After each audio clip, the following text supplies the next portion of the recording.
Part time வேலை இருப்பதாக கூறி தேனி இளம்பெண்ணிடம் 8 லட்சம் ரூபாயை பறித்த ஆன்லைன் மோசடி கும்பல் சைபர் கிரைம் போலீசில் சிக்கியுள்ளது.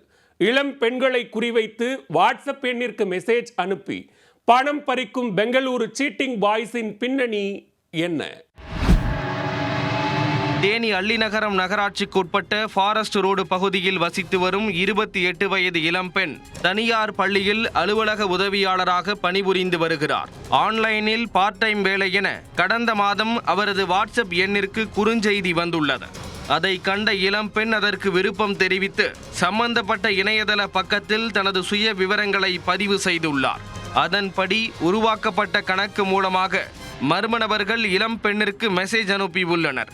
பல்வேறு இணையதள முகவரிக்கு ரேட்டிங் கொடுத்தால் அதன் மூலம் நல்ல கமிஷன் தொகை கிடைக்கும் என ஆசை காட்டி உள்ளனர்.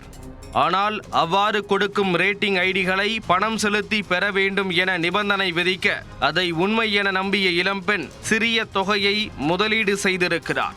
அதன் பின்னர் அந்த நபர்கள் கொடுத்த பல்வேறு டாஸ்குகளை முடித்ததால் 53,000 ரூபாயை லாபமாக அந்த இளம்பெண் பெற்றிருக்கிறார்.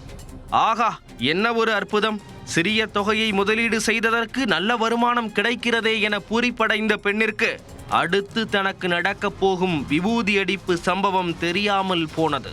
தொடர்ந்து பணத்தை முதலீடு செய்ய தொடங்கியவர் 8.5 லட்சத்தை வைத்து மர்ம நபர்கள் கொடுத்த வெவ்வேறு டாஸ்குகளை செய்து முடித்திருக்கிறார். இடையில் அதற்கான கமிஷன் தொகையை எடுக்க முயன்ற பெண்ணிடம் மொத்தமாகத்தான் பணத்தை எடுக்க முடியும் என்று அவர்கள் கூறியுள்ளனர். ஆனால் நீண்ட நாட்களாகியும் அவருக்கான கமிஷன் தொகையையும் அவர் முதலீடு செய்த பணத்தையும் தராமல் அவர்கள் அலைய விட்டுள்ளனர். அப்போதுதான் தான் ஏமாற்றப்பட்டது இளம் பெண்ணிற்கு தெரிய வந்தது. பார்ட் டைம் ஒர்க் என்ற பெயரில் தன்னிடம் பணம் பறித்த கும்பல் மீது நடவடிக்கை எடுக்க கோரி பாதிக்கப்பட்ட பெண் தேனி மாவட்ட எஸ்பி அலுவலகத்தில் புகார் அளித்தார். வழக்கு பதிந்த தேனி சைபர் கிரைம் போலீசார் இளம்பெண் பணம் செலுத்திய வங்கிக் கணக்கு எண் உள்ளிட்ட விவரங்களை ஆய்வு செய்து விசாரணை நடத்தி வந்தனர். அதில் பெங்களூரு நகரில் உள்ள லக்கரே பகுதியில் வசிக்கும் திலீப்குமார் மற்றும் சீத்தல் ஆகிய இருவர் இளம் பெண்ணிடம் மோசடியில் ஈடுபட்டது தெரிய வந்தது. இதையடுத்து பெங்களூரு விரைந்த சைபர் கிரைம் போலீசார் அவர்களை கைது செய்து தேனிக்கு அழைத்து வந்தனர்.